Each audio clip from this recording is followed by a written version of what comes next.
തികച്ചും ഒരു rogue nation അഥവാ തെമ്മാടി രാഷ്ട്രമെന്ന് വിളിക്കാം പാകിസ്ഥാനെ. കഴിഞ്ഞ 4 ദിവസമായി പാകിസ്ഥാൻ വീണ്ടും അത് തെളിയിച്ചുകൊണ്ടിരിക്കുന്നു. ഒരു രാഷ്ട്രമെന്ന് പാകിസ്ഥാനെ വിളിക്കാമോ എന്ന് പോലും സംശയമാണ്. ഇന്ത്യ വളരെ പക്വതയോടെ സംയമനത്തോടെയാണ് ഇന്ത്യ പാക് വിഷയത്തെ സമീപിക്കുന്നത് എന്ന് വ്യക്തം. ഒരു നിലപാട് പ്രഖ്യാപിക്കുക, മണിക്കൂറുകൾക്കുള്ളിൽ അതിനെ തള്ളിപ്പറയുക, എന്തും വിളിച്ചു പറയാനുള്ള ഉളുപ്പില്ലായ്മ. അമേരിക്കൻ പ്രസിഡന്റ് ഡൊണാൾഡ് ട്രംപിനെ കുറിച്ച് ഇതൊക്കെ പറയുമ്പോൾ അമേരിക്കക്കാർ പോലും എതിർക്കുമെന്ന് തോന്നില്ല. അപകടകാരിയായ ഭരണാധികാരി എന്ന് വേണമെങ്കിൽ ട്രംപിനെ വിശേഷിപ്പിക്കാം. കഴിഞ്ഞ ദിവസം ആശ്വാസം നൽകിയ വാർത്തയാണ് പുറത്തു വന്നത്. ഇന്ത്യയും പാകിസ്ഥാനും വെടിനിർത്തൽ പ്രഖ്യാപനം നടത്തി. ഇരു രാജ്യങ്ങളും ഔദ്യോഗികമായി തന്നെ പ്രഖ്യാപിക്കുകയും ചെയ്തു. വെടിനിർത്തൽ പ്രഖ്യാപിച്ച് മണിക്കൂറുകൾക്കുള്ളിൽ തന്നെ പാകിസ്ഥാൻ വെടിനിർത്തൽ ലംഘിക്കുകയും ചെയ്തു. അതാണ് പാകിസ്ഥാൻ. ഇന്ത്യ പാകിസ്ഥാൻ വെടിനിർത്തൽ വിവരം ആദ്യം പങ്കുവച്ചത് US പ്രസിഡന്റ് ഡൊണാൾഡ് ട്രംപാണ്. സാമൂഹ്യ മാധ്യമമായ ട്രൂ സോഷ്യലിൽ പങ്കുവച്ച കുറിപ്പിലാണ് ട്രംപ് വെടിനിർത്തൽ പ്രഖ്യാപനം നടത്തിയത്. പിന്നീട് എക്സിലും ട്രംപ് കുറിപ്പ് പങ്കുവച്ചു. രാത്രി മുഴുവൻ നീണ്ട ചർച്ചകൾക്കൊടുവിലാണ് വെടിനിർത്തൽ തീരുമാനത്തിലെത്തിയതെന്നും ട്രംപിൻ്റെ കുറിപ്പിൽ പറയുന്നു. വെടിനിർത്തലിൽ എത്തിയതിന് ഇന്ത്യയെയും പാകിസ്ഥാനെയും അഭിനന്ദിക്കുന്നതായും ട്രംപ് കുറിപ്പിൽ പറഞ്ഞു.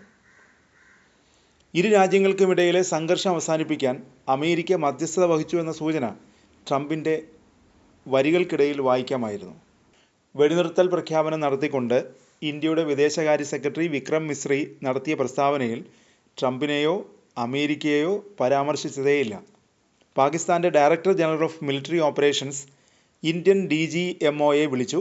ഇരുപക്ഷവും കരയിലും വായുവിലും കടലിലുമുള്ള എല്ലാ വെടിവയ്പ്പുകളും സൈനിക നടപടികളും നിർത്തുമെന്ന് ധാരണയായി.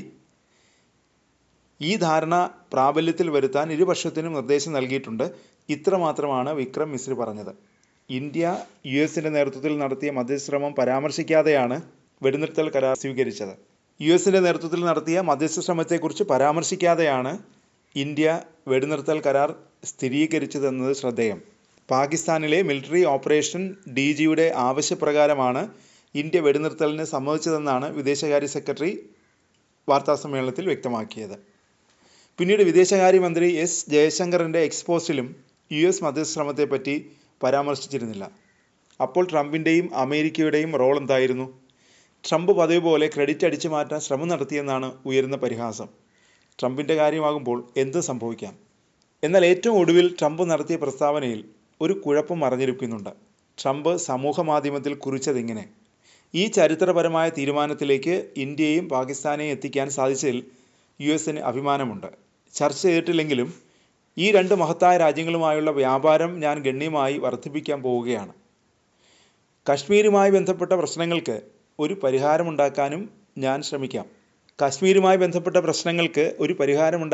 ഞാൻ ശ്രമിക്കാം എന്ന ട്രംപിൻ്റെ ഈ പരാമർശത്തിലാണ് അപകടമുള്ളത്.